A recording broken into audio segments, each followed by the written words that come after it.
Eita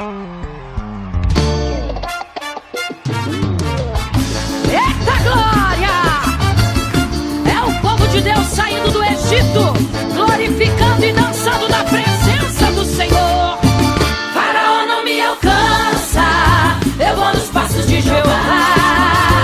Faraó não me alcança, nas águas do Mar Vermelho ele vai se afogar. E Faraó não me alcança, eu vou nos passos de Jeová. Faraó não me alcança, nas águas do Mar Vermelho ele vai se afogar.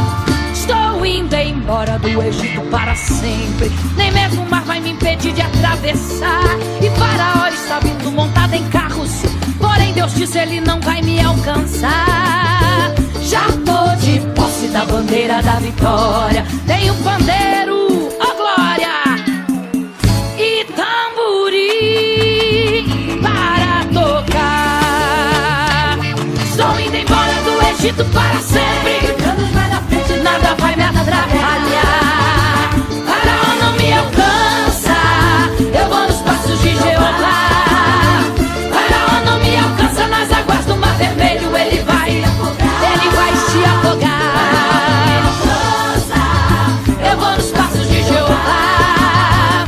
Faraó não me alcança, nas águas do Mar Vermelho ele vai se afogar. Eu quero ouvir o povo de Deus cantando e adorando, ó glória.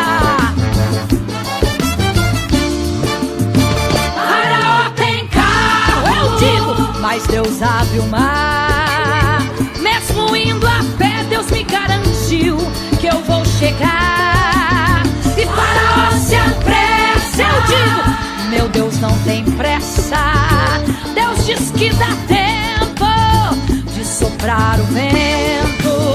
Eu vou fazer a festa, glória, e também vou dançar. Deus está na frente no Mar Vermelho, Faraó vai se afogar.